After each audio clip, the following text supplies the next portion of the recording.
Hi, my name is Emily. I'm 26 years old. I work as a financial analyst and live with my parents and younger sister Brittany, who is 23.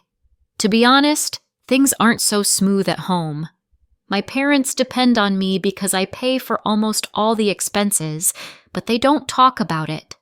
They just assume I should take care of everything. I didn't mind helping because I knew they were in debt. My dad lost his job last year, and Mom's salary from her part-time job was barely enough. So I took care of everything: utilities, mortgage, even groceries. But my sister Brittany is the complete opposite. She hardly works, spending all her time on social media, shopping, or meeting friends. One Friday, during my lunch break, I logged into my banking app and saw something strange. There were charges on my credit card that I knew nothing about. $1,000 for tickets to Hawaii, travel and hotel, hundreds of dollars for restaurants and spa. My heart sank. I never spent money on such vacations. My dream was to save up for my own consulting business. I was saving on everything to make it happen. And now someone just blew my money on a luxury vacation. I took a deep breath and thought about who could have done this. My boyfriend Jake came to mind first. He had access to my card for emergencies, but he was responsible, or so I thought. Then it hit me. Of course, it was Brittany. She was always taking things without asking, but this wasn't borrowing, it was real theft. I immediately texted her.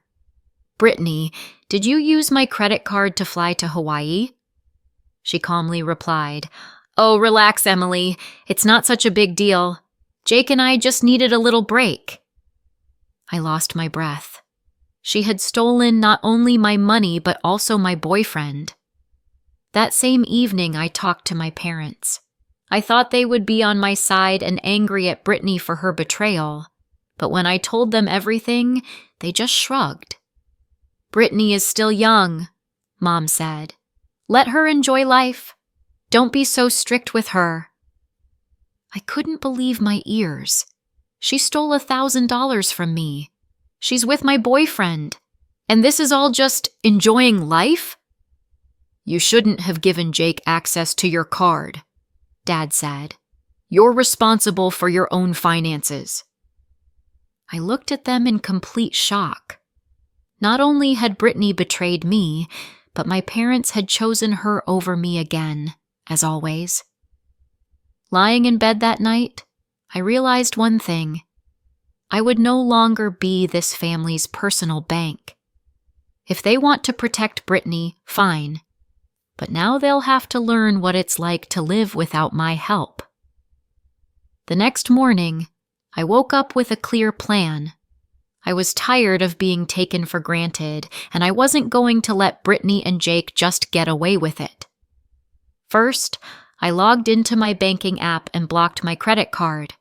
All the remaining money they thought they had access to vanished instantly. Then I called the bank. "I'd like to report unauthorized charges on my credit card," I calmly told the operator. "I think the card was stolen." After a few minutes, all transactions were frozen, and the card was officially deactivated. I could only imagine Brittany's face when she discovers she can no longer pay for anything during her little vacation. But this was just the first step. I stopped all house payments, no more mortgage payments, no more utilities, no more groceries. If my parents want to protect Brittany so much, let them find the money themselves now. As soon as I made the call, my phone rang. It was Brittany. I ignored it. A second later, another call. Now Jake. I ignored him too. They could suffer in silence. I didn't care.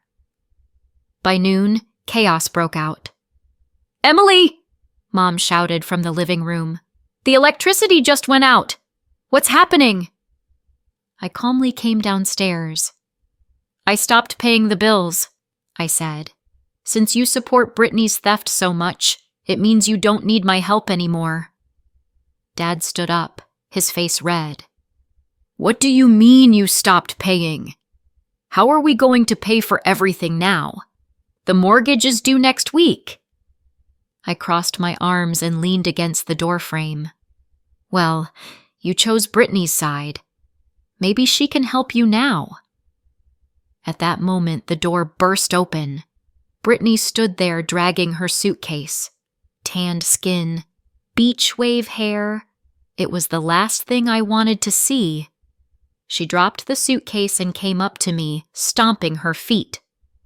"Are you crazy, Emily? You blocked the card right in the middle of my trip. I had to borrow money from strangers to get back home." I smirked. "Well, now you know what it's like to be left without help." Brittany's face twisted with anger. "You're so dramatic. Jake and I just wanted to have some fun." I raised an eyebrow. "At my expense? And with my boyfriend?" She opened her mouth to object, but at that moment my phone vibrated. Jake again. I picked up the phone, showing her the screen.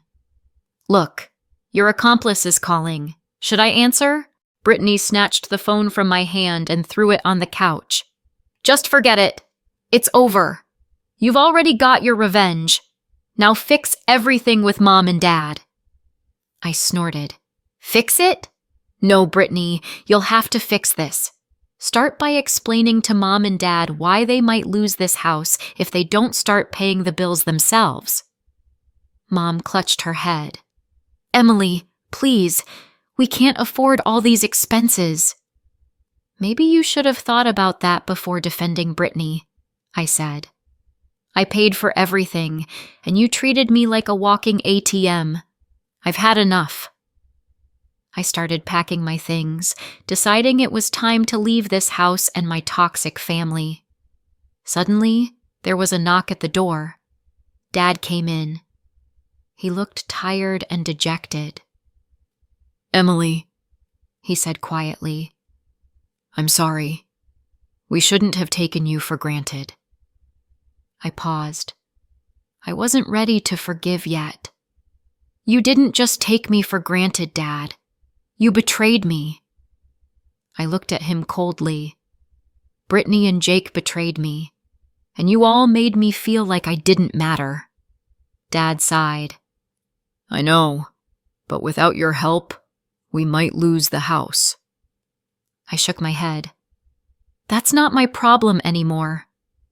I looked him straight in the eye. "I've sacrificed my dreams for this family for too long." I picked up my suitcase and headed for the exit. Mom and Brittany would have to figure it out themselves. As I went down the stairs, I noticed Brittany sitting on the couch, arms crossed. She stared at me intently. "Where are you going?" she asked sharply. I stopped. "To live my life without you." I turned to the door but decided to deliver one last blow before leaving. "Oh, and just so you know, Jake's been trying to contact me." I tilted my head, watching her face pale. "Looks like your vacation fling wasn't so solid after all." I smirked. "Good luck." And I left. I drove for hours, not knowing where I was going. I just needed to get away from all this chaos. Eventually, I stopped at a cozy motel on the outskirts of a small town in Phoenix. It wasn't fancy, but I didn't need fancy anymore. This was exactly what I needed: quiet and time to think about my next steps. Sitting on the bed, I stared at my phone. Jake had sent several messages trying to explain himself. "Emily, I know Brittany did wrong. I wasn't part of her plan.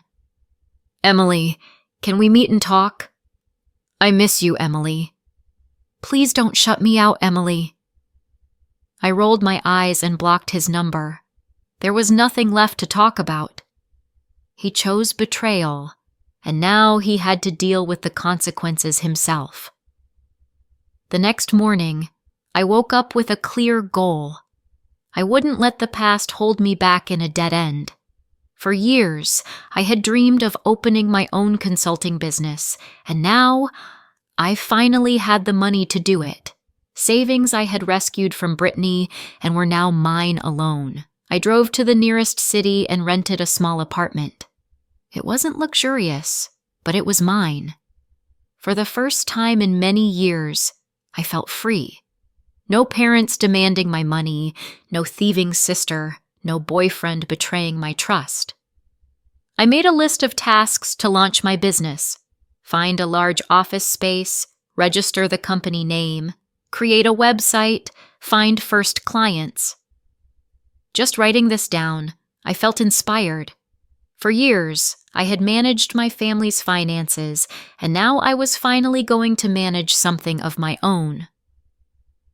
A week passed. I was starting to get used to my new life when suddenly there was a knock at the door. I wasn't expecting anyone and hesitated for a second whether to open, but I turned the handle anyway. Brittany stood on the threshold. She looked awkward and embarrassed, unlike her usual self. "What do you want?" I asked, keeping my voice cold. She lowered her gaze, avoiding my eyes. "I know I'm the last person you want to see, but I need to talk to you." I crossed my arms. "Talk fast." Brittany came in. All traces of her former confidence and spoiled tone were gone. "Mom and Dad are in serious trouble," she said quietly. "They haven't been paying the mortgage. The bank is threatening to take the house. We don't know what to do." I felt a pang of guilt, but pushed it away immediately. "That's not my problem anymore, Brittany. You all made it clear that my help wasn't needed." "I know," she whispered. "I messed up. I betrayed you, and I'm sorry. I thought Jake really cared about me, but he disappeared as soon as we got back. I ruined everything, and now I don't know how to fix it." For a second, I almost felt sorry for her. Almost. But then I remembered how my savings disappeared, how she betrayed me, how she and Jake laughed behind my back while using my money. I looked at her. "You can't just apologize and hope everything will be okay again." I sighed and shook my head. "Actions have consequences, Brittany." "Brittany," I said firmly, "I spent years helping you and the family, and you just took advantage of me. Now you'll have to deal with this mess yourself." Brittany's eyes filled with tears. "Please, Emily, if you don't help, we'll lose the house. Mom and Dad are desperate." I sighed, leaning against the kitchen counter. I wasn't heartless, but I wasn't going to just hand out money either. "I'll help, but on one condition." She immediately perked up, grasping at the chance. "I won't give you money directly. I'll cover a few mortgage payments, but only if you sign a contract that you'll pay me back the entire amount with interest." Brittany's face twisted in surprise. "What?" "Yes," I repeated firmly. "This isn't charity. You need to learn to be responsible for your actions. If you don't pay, I'll have the legal right to take the house. Do you understand?" She hesitated, but after a moment quietly nodded. "Okay." A week later, we signed the contract, and I transferred the money to stop the foreclosure. My parents and Brittany were relieved, but I knew this wasn't the end. They had a long road ahead, and I wasn't going to make it easy for them. Several months later, I received the news I had been waiting for. Brittany and my parents couldn't make the payments on time. They failed to meet the terms of the agreement, and according to the contract, I gained full control of the house.